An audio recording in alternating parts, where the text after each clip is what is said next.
Attacks can't be prevented, but they can be stopped. Modern cyber attackers have already made it inside your network, but you have the upper hand. Find and eradicate threats with ExtraHop network detection and response, and shut them out before real damage is done. Learn the advanced techniques attackers are using and how ExtraHop stops them with a live attack simulation. Register at securityweekly.com/ExtraHop. That's extra HOP. Hey everyone, this is Paul Asadorian with Security Weekly. I'm super excited to tell you about our latest partnership with Intel. Intel's vPro platform, you might have heard of it before, as it's been around for 15 years. IT and security teams have so many challenges, including trying to keep your computers up to date with patches, making sure all the hardware and software is working for your remote employees, and of course, keeping things secure as possible. Intel's vPro platform is designed to do just that. Make it easier to keep your fleet of computers well-maintained, and as we all know, a well-maintained network is absolutely a more secure network. Join us for an interview with Yasir Rashid, Global Director of Enterprise Client Sales at Intel on May 12th as we explore the features and solutions provided by the Intel vPro platform. Visit securityweekly.com/Intel for more information.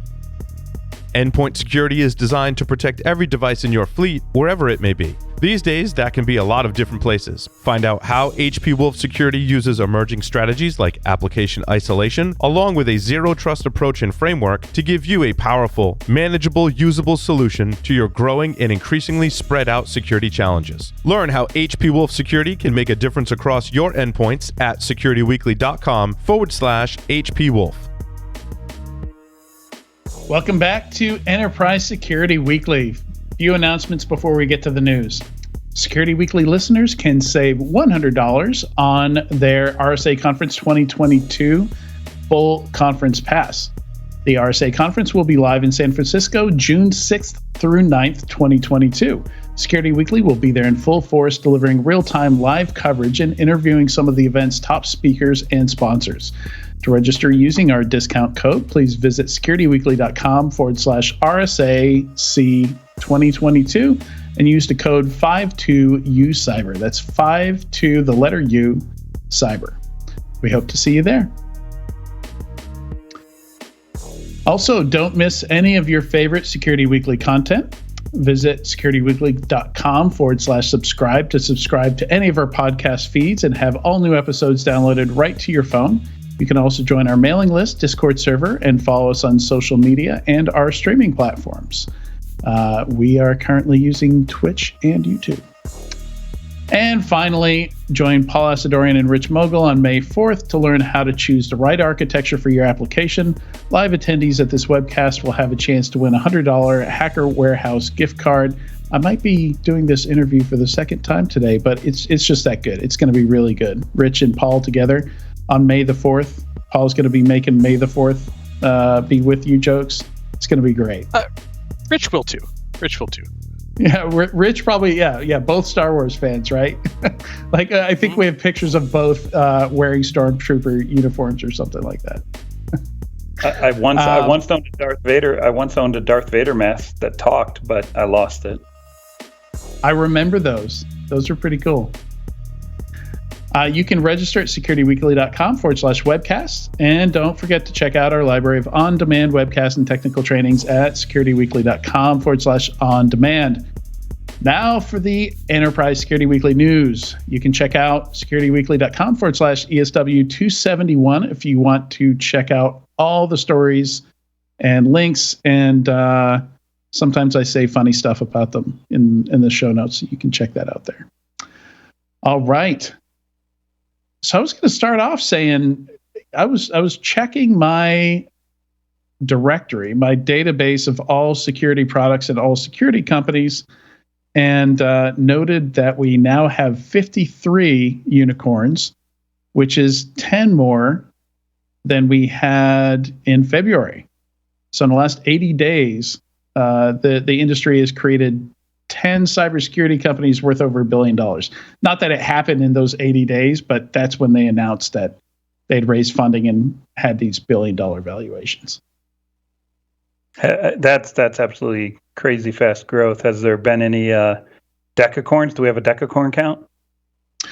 We have not hit Decacorn yet. So Sneak, I think it's Sneak, is still the largest with Lacework right behind it, but they're in the mid 8 billion range. I still don't think we have one worth over 10. And part of the thing is like once you get there, is it even still a startup?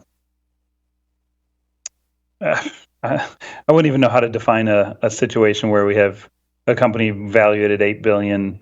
Well, valued at 8 billion, but the real question, to me, the valuation doesn't define whether it's a startup. What matters is the revenue and the size of the company itself and an employee count. That's how I do startups. But here's the thing: 8 billion valuation, it could still be a startup. They could be like 80 people sometimes. So who knows when it comes to unicorns these days. So I take that back. Tanium is actually on top at 9. So Sneak is number 2, Lacework is number 3, but Tanium is on top there. And perfect example, I think. They were founded in 2007. Yeah, they need to be IPOing. This whole never IPO routine has got to be getting a little bit tired for early employees at some of these companies. And they have how many employees? LinkedIn says they have over 2,200 employees. Yeah, they're all way too big to be privately held companies.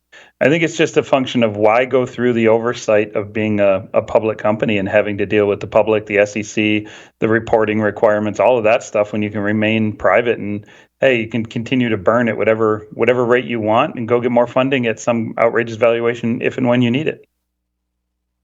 So I've got some fun stats here on the unicorns. So far this year, 11 cybersecurity unicorns have been made. So 11 so far in 2022, which is 2 more than we had by this same date in 2021. So an increase of about 18% on unicorn creation. And if we keep up with that increase over 2021, we should see at least 32 new unicorns by the end of 2022. For a total of 74 cybersecurity unicorns by the end of the year. And they're all going to IPO, all of them. They're all going to have very successful exits. No, they're not. No, they're not. And who's going to buy them? Broadcom? Help Systems? No, not Elon Musk. I'd imagine a big chunk of them, a high percentage of them at some point will have to IPO. And to do that, they'll have to figure out how to get their spend down, their burn down to a reasonable rate and IPO the company and become a publicly traded company. That's where I imagine a good chunk of the bigger ones will go. Now, the question is the bulk, right? The 80 of the 80-20 here, where do they go? Those ones are the ones I'd be more concerned about. Yeah, and I think Elon's probably done with his acquisitions for the year, maybe. Tesla shareholders might come after him if he tries to pick up anything else. Maybe. It'll be Twitter shareholders, not Tesla shareholders. I didn't quite get be that. Twitter shareholders. Never mind. Sorry, Larry. I'm not sure if you're hearing that, Tyler, but it's dropping in and out for me. I speak Larry. It's fine. What? Yeah, you are going in and out, buddy. You're fading in and out a little bit. Weird. Yeah, it's like a loose connection kind of. That. That's the best shot we've seen all day right there. The shrugging Larry shot. Let's see that one more time. Cut right back there. That's the thumbnail. I love it. There's your thumbnail, Gus. So some other stats. So first of all, I think a huge chunk of these are going to end up going to PE firms and getting squished together. They're going to go for less than 10x. Probably not horrible exits, but not amazing exits. I just can't see it going any other way. And then I thought the geography of the cybersecurity startups was interesting because only 32% are Silicon Valley based. And Silicon Valley, it's a very, wide, I'm drawing a very wide circle. Like it goes around Oakland and, other side of the Bay, so Sunnyvale, all that. But less than a third. And 25%, 1 out of every 4 cybersecurity unicorns aren't even US based. 20% of them are New York City based, actually. They're not US based, but they're New York City based? No, it's a different 20%. I'm not saying New York. Yeah, I said that badly. I'm not saying New York City is not part of the U.S. Commas are important in life, folks. Remember to use your commas properly. Do you have a stat on Israeli? I bet you there's a huge percentage that are Israeli. Yeah, 6 of them. So 6 would be. I need a calculator. Windows is thinking about giving me a calculator. 11%. So just over 10% are Israeli. I'm surprised at the number that you said in New York. I didn't realize there were that many cyber companies based in New York, although one of the trends that happens out of Israeli companies is they'll start in Israel and then have a U.S. headquarters in New York. And so that could be convoluting some of those numbers as people think they are New York-based companies originally. Absolutely. And it happens earlier and earlier now. It used to happen in later stages. Now I see it happening like Series A, Series B. So yeah, several of these could be, more in that Israeli bucket, but they have a U.S. headquarters, so they're showing up as different. But yeah, potentially Boston too. I've worked with a number of cyber or even non-cyber related Israeli companies that we've brought over to Boston. They tend to run in one of those 2 cities. Yeah, 3 of them are Boston. Yeah. So Cyber Reason is one of those, and they have Israeli, beginnings and founders, right? Yep, absolutely, they do. Yep. All right. So that's it for my stats, my noodling on the state of unicorns in cybersecurity. Always interesting to see that. And what kind of prompted me to do that is we have a new one, Sonar Source. Raised, who are the people who make Sonar Cube, raised $412 million at a 4.9. I don't think I have it in here. I think it was $4.9 billion valuation, and they're Swiss-based. Sonar Cube has been around forever, and interestingly enough, on your notes there. I also didn't know the note that you put on there. Adrian, go ahead and tell the audience about that note. Yeah, so I was very confused because I found I was trying to compare Sneak and Sonar Source, and I kept getting results for Sonar Cube, and then I realized that their product was Sonar Cube, but I was getting completely different websites for each. So if you go to sonarcube.org, it looks like a totally different company from sonarsource.com. Different branding, different logos, different everything. But it's all the same company, apparently. They just have completely different branding for the open source side of things and for the commercial side of things. And I'm not sure why that is. I found it very confusing. I had no idea of that case. And when I've been getting calls for, advisory things that I do on the side and different other kind of briefings and inquiries that I get, people, a lot of times enterprises will come and say, oh yeah, we're using X product, Y product, we're using Sonar Cube for this. And it's funny, I never bothered to look up and compare Sonar Cube and Sonar Source. And I had no idea that was the case. I've just, for the last, as long as I can remember, told people not to use it. Yeah. All right. That was a little snark. You're supposed to laugh at my snark.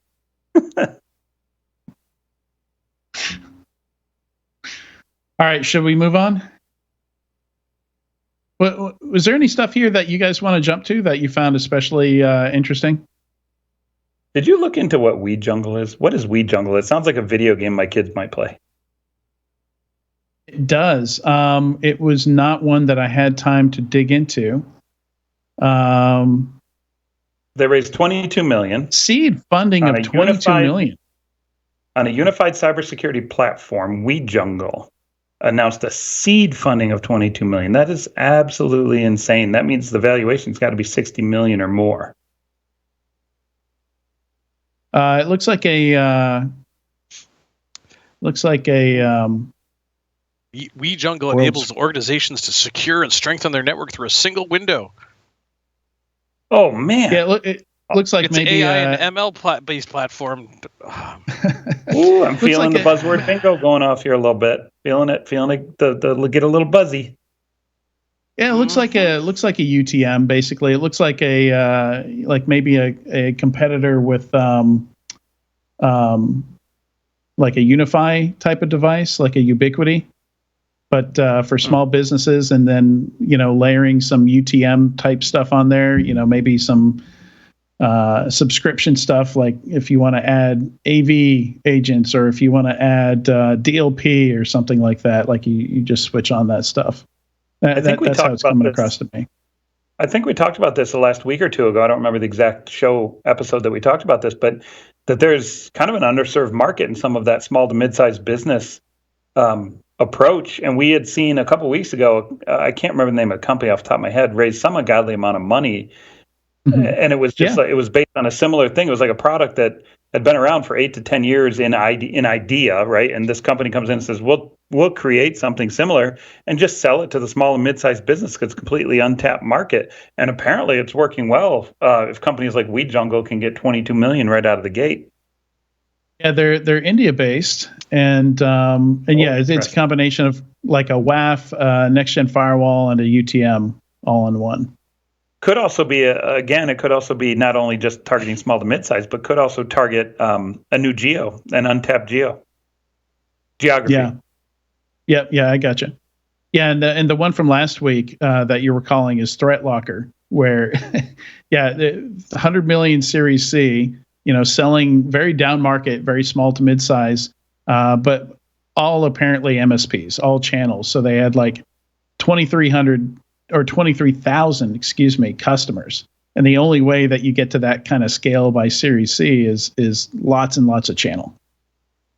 Yeah. You almost have to do it for the massive, as the average contract value and deal value goes down in these plays, you either have to find a channel to fulfill it at high volume, or you have to find a self-fulfilling product-like growth or bottoms-up approach to go to market. It's the only way, as the ACVs go down, that you can maintain a business structure properly. Yeah. Also here we have yet another, I feel like we see a Kubernetes-based company, a company that basically makes like an open source Kubernetes security product, and then a company grows out of it. And that's the case with Armo, who is the creators behind the open source Kubescape. So they announced $30 million in funding today. That's a Series A led by Tiger Global. And there's just tons of these. Feels like. Yeah, I have a question, and I'm going to show my ignorance here, and I generally don't have a problem showing my ignorance to the public, so you guys can all jump on me in chat if you like. But when a company that makes an open source product gets $30 million in funding, it's to do what? It's to create a go-to-market engine that sells, basically, right? Because the idea of the open source product is that it's contributed by others in the open source, and the community builds it, maintains it, and runs it. So really, you're talking about a $30 million go-to-market model here. But what I have found is a lot of times these kind of companies getting funded on the back of an open source product are the only ones developing the product. And sometimes that open source, and I'll put that in quotes, air quotes for those that aren't watching the live stream, sometimes that really is still a privately held company. You're just kind of giving away your IP in some ways, right? Because you're making it open.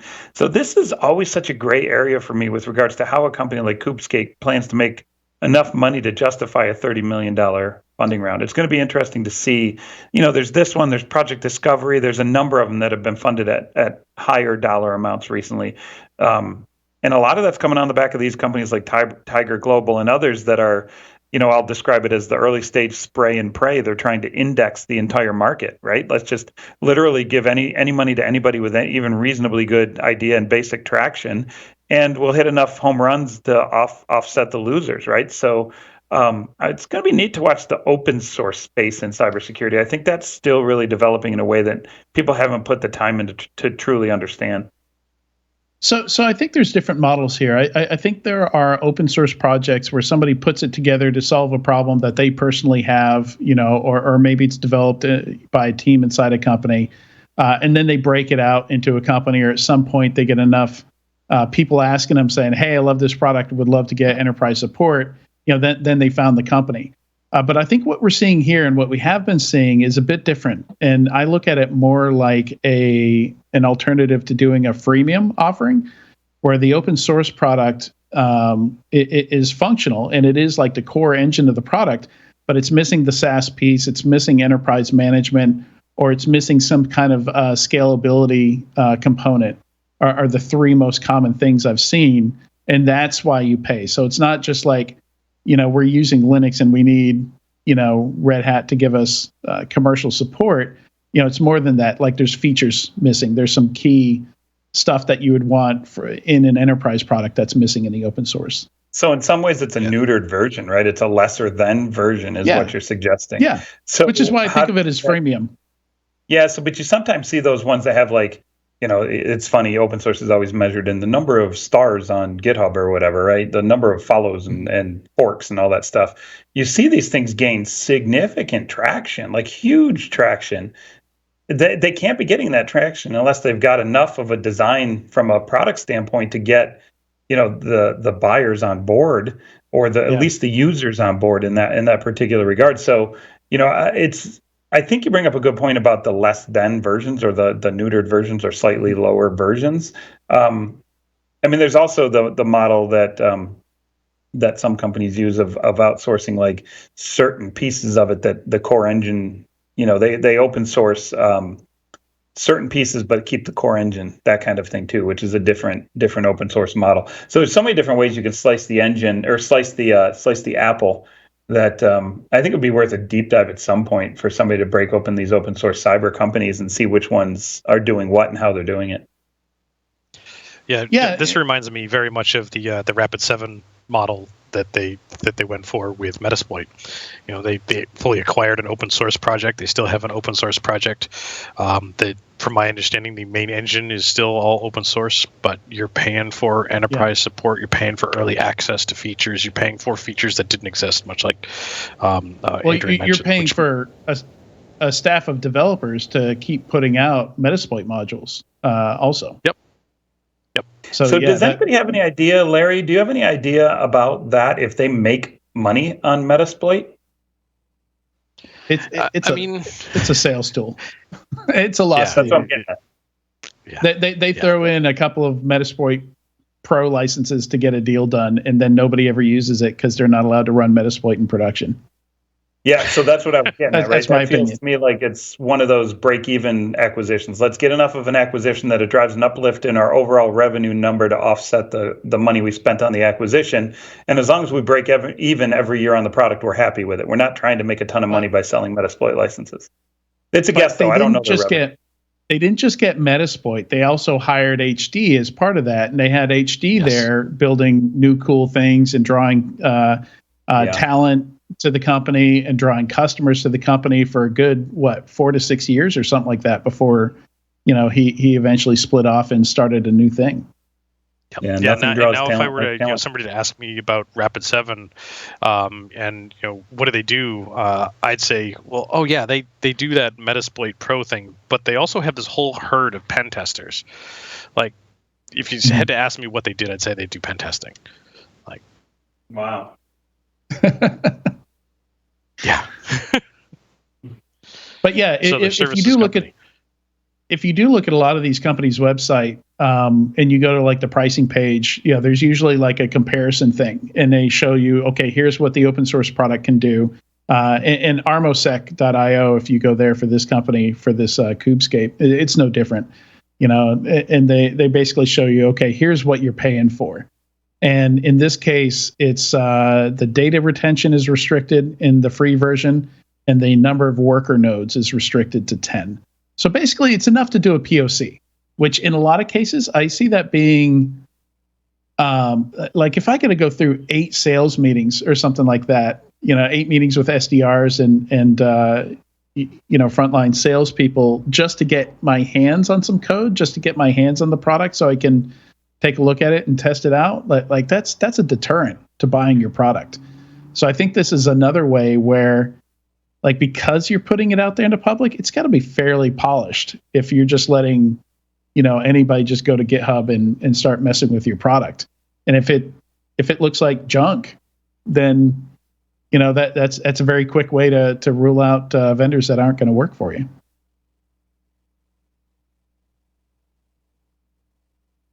That's how I see it. All right, let's see what else here. I thought this. So number 6 and number 7, Tyler, I thought you'd find this interesting. Not just fundraising here. So Privy closed a tiny $4 million Series A. But that's not what interested me. It's the next item here, the getlatka.com link, where the guy apparently just shared, the revenue, the customer numbers, the growth, like just shared all his numbers with them, which is not something I've often seen, but apparently that's something you can get from this website. And the numbers make it look pretty good. I don't know how much he's fluffing those numbers, but no wonder they only raised a $4 million Series A if they're projecting 11.4 million in revenue for 2022. Yeah, wow. Yeah. So in 2022, they hit 11.4 million in revenue. But if you look at the growth rate, 3 million to 9 million occurred over about 18 months, 2018. Yeah, about 18 months up through 2020. 2020 to 2021, it looks like they did 2 million in revenue. So it went from 200% growth to 27% growth. So I'm not sure. I'm not sure I trust these numbers. Oh no, those are totals. No, that's total revenue. So I'm not sure I trust the numbers, because I don't know who would invest in a company that's only doing 27% growth after doing 200% growth. That's quite a slowdown.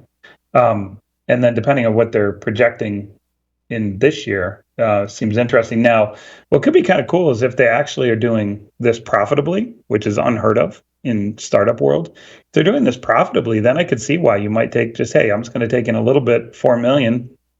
I'm going to build this thing, compound it for the next 10 years as a, quasi lifestyle business, and turn it into something that returns, 50 million, 100 million to me when I'm ready to retire, right? That's like a fantastic exit. Yeah, and what's funny here is I'm not even sure I've got the right privy here. So some of the sources when I prep, that sounds like a problem, Adrian. Yeah, it looks right. You want to make sure you're using the right restroom, man. Right. They're not really a security company. They get, looks like sales and marketing leads for you, but it's the former CMO of HubSpot invested, so that makes total sense. Yeah. But yeah,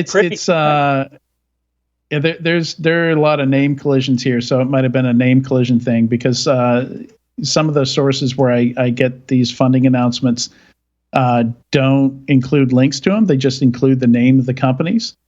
And sometimes it's late at night when I'm putting this together, but still found that interesting though, regardless of. And now looking at the metrics, it's kind of like, wow, that's all right. That's bizarre. Yeah. Another mystery here is Spider Oak. Like, Spider Oak's been around for a while. There's no announcement around this raise. It's a $2.4 million raise. No series, label on it, nothing like that. And they were pretty early on. I think they were one of the ones that was advertising as like an alternative to Signal and Slack. Yeah, secure collaborations, communications, enclave type thing. Yeah. And I know people who have used them, but I just find this, this kind of like why would, maybe because it's small, why would you not announce your funding? Why is there no information about who did the funding? Nothing. How did you find this link? Your buddy Mike, remember that Mike podcast? Interesting. Or not podcast, but that newsletter that I mentioned last week. Security funded newsletter. Yeah, security funded. Yep. Yep. Interesting. That's also where Privy came from. So I need to go back and figure out if I found the wrong Privy. Hey, Mike, give us better data. Your data is probably right. Our ability to read it is kind of awful, though. Yeah, no, the due diligence is on me. That's on me. I'll take that. I'll take the L. I want to jump to number 9. I think we got to talk about number 9. Tenable acquiring Bit Discovery. And for what it's worth, I'm going to call it BitSite like 4 times and be wrong. It's called Bit Discovery, but I cannot stop saying BitSite. And it's funny because BitSite also scans the entire internet. So it's kind of like what we were talking with Rich earlier, where it's like you've got all these companies that are attack surface management vendors, but for different reasons. So in BitSight's case, it's for third-party risk management to assign a score to a company. So for them, attack surface, scanning and all that stuff is just to generate a score. But some people use it like an attack surface management product, which is, kind of blurs the lines now between these.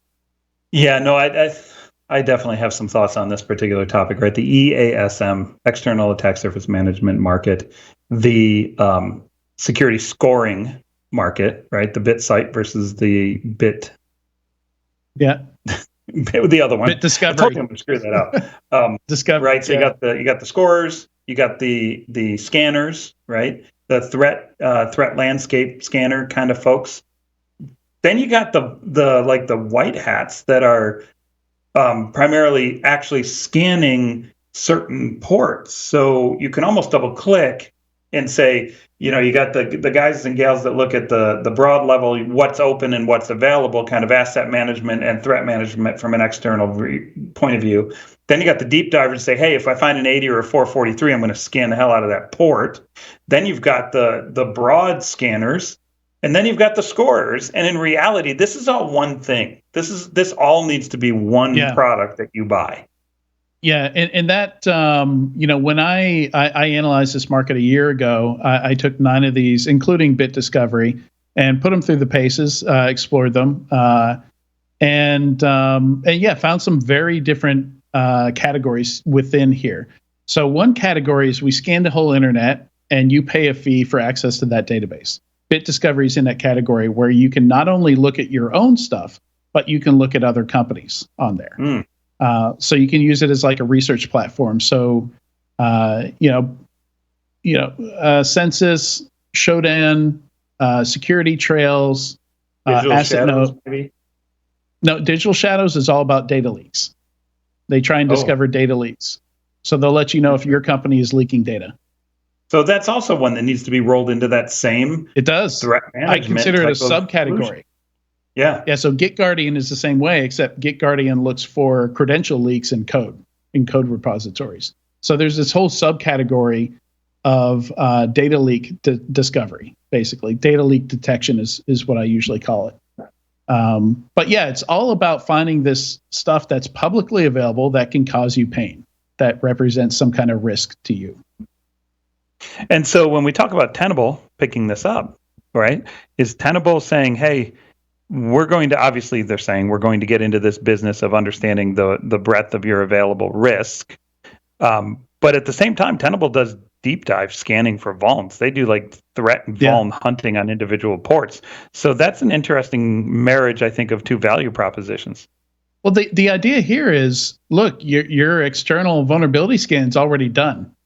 Bit Discovery has it in their database. And continuously updates it too. It's always fresh. Yeah. So Bit Discovery, that's the real value in Bit Discovery, is they built a really solid hyperscale platform, that not only gathers all this stuff all the time, they're gathering more data than anybody else I looked at. It takes some seconds to give you the results of that. Whereas some of these other guys, like, they get some stuff in there, some stuff they don't. Like, they're missing certain data types. It's more spotty with some of the other vendors, or they do kind of like a just-in-time thing where they're like, when they onboard the customer, they say, yeah, your results will be ready in 48 to 72 hours or something like that. Yeah. Whereas BitSight's got it, right now.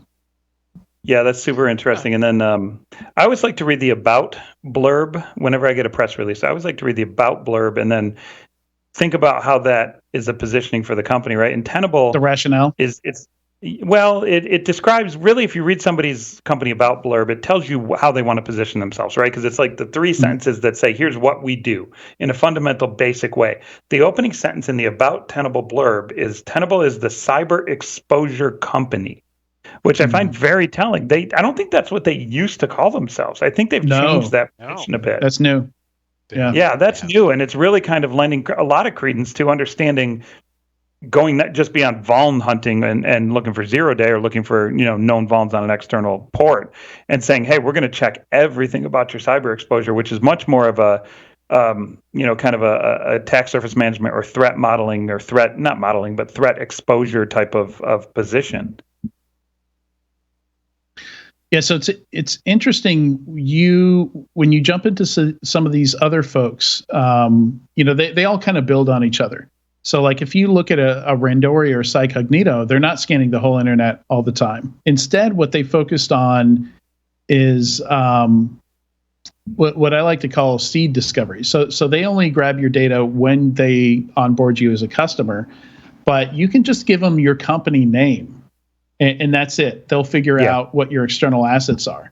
So if you've got, or you give them one domain, they'll find your other 27 domains, which I think is the really valuable thing here, because I think the problem that a lot of companies have is they don't know what they don't have.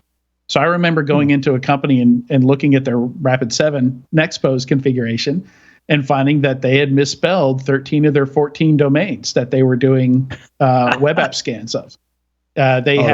Somehow they had managed to get .co on 13 of the 14 ones when they all should have been .com. Oh, gosh.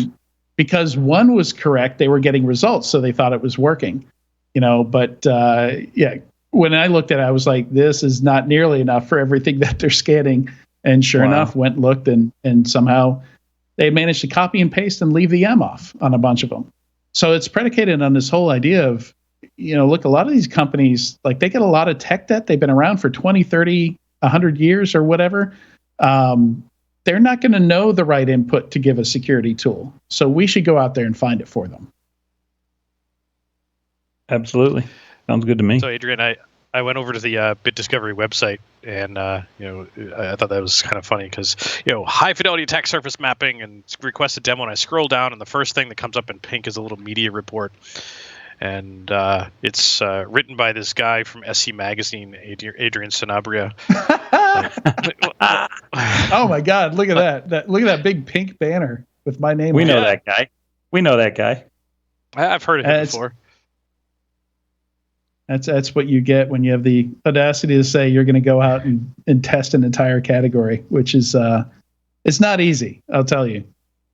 Like this market was easy because most of these companies were small, but once you hit larger vendors, they're less comfortable with you testing their product in your lab, let's say. But yeah, no, it was a lot of fun.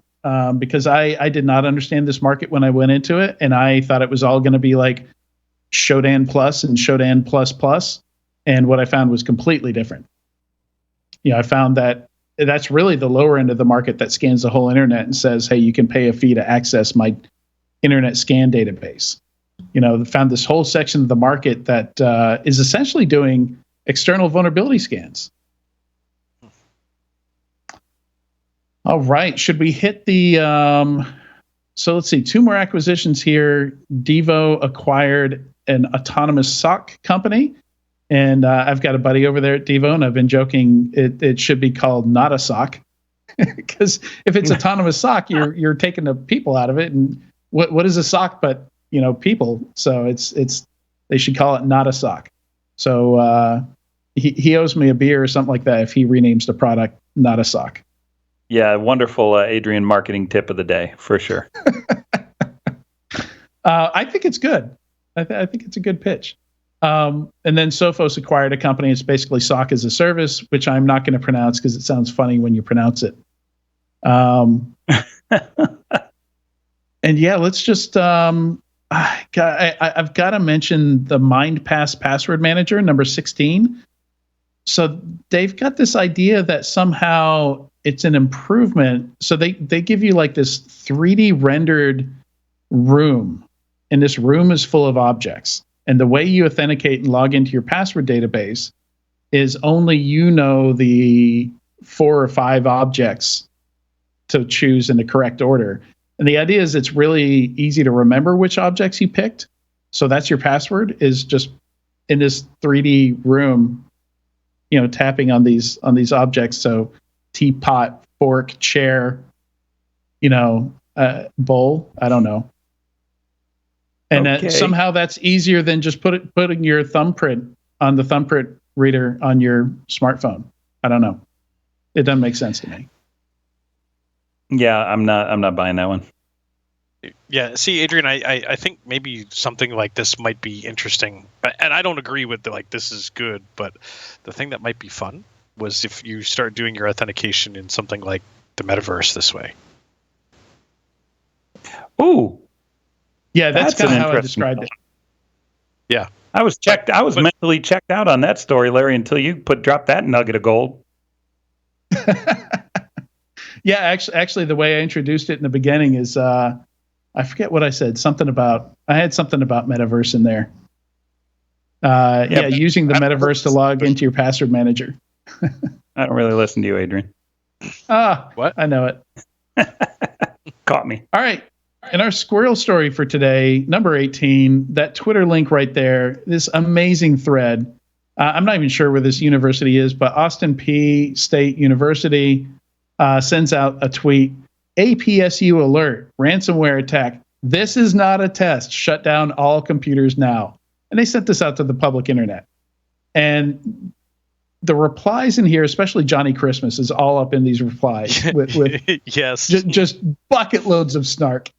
It is. I mean, it shouldn't be funny, but I mean, if you're gonna publish that to Twitter, there's gonna be some trolling. Yeah, buddy of mine, excellent memes. Dan King said, "I hope Twitter isn't the only way you're notifying students." And Johnny Christmas's yes, I saw that. Well, they can't email because the computers are off and students have blocked the school's phone numbers due to perpetual. I know you're $80K in debt, but you should consider donating. Yeah, he's not wrong. Yeah. That's a conversation that needs to be had. Absolutely. Like, how much am I paying for this education? And you're notifying me over Twitter that you didn't secure your stuff. But I mean, universities are pretty challenging. We had what was her name from a university security team the other day. She was like 1 of 4, 1 of 5, blanking on her name. But it's tough. It's tough to give them that much hate because anybody who's worked at a university,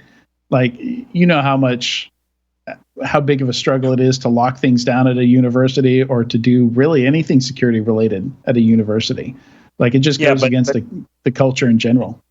But Adrian, somebody commented, and I found it to be the funniest one.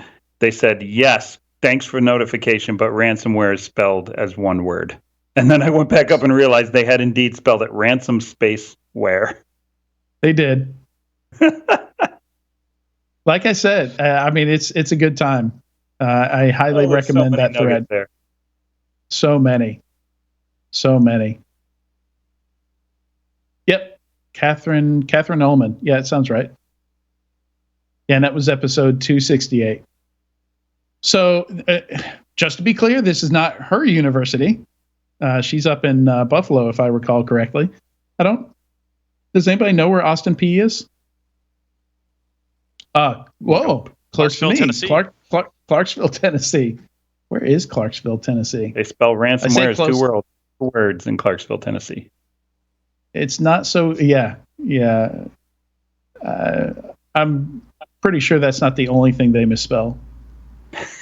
Okay, so they're northwest of Nashville, so it's not that close. You can make those jokes. You're down there. I can't make those jokes. That would be mean. You're in North Carolina. It's basically like an extension of the same state. See how much hate I get for that. Nope. So, some of the best parts looking at their Twitter account, 23 hours ago, cyber attack in process of containment. D2L is safe and secure. Access through elearn.apsu.edu. Thanks. And APSU alert. APSU is open tomorrow. All employees report as normal. See your APSU email for further instructions. I can't. They're shut down. Oh, my God. So does that mean they paid? They got that cleaned up pretty quick. Yeah.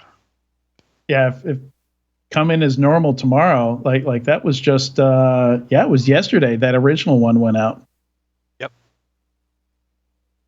Oh my God. there are actually 2 alerts that went out, Tyler, and one of them misspells ransomware in a different way than the other one. Oh no, I didn't catch that.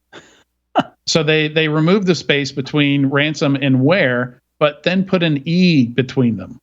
So it's ransomware. Ransomware. Well, I mean, they were firing that out on the keyboard pretty quick, I imagine. They weren't too worried about spelling. Bless their hearts, I think, is the appropriate response to this. Bless their hearts. Yeah. Yes, definitely. Thanks so much, Tyler and Larry, for joining me today. Anybody still listening to the live, if you are in the live stream, if you are in our Discord, we're going to jump over to the after party channel here in just a moment. But big thanks to everybody for watching or listening to this week's episode of Enterprise Security Weekly. A heartfelt goodbye to Johnny, and come give Johnny a proper send off. See you in the after party channel.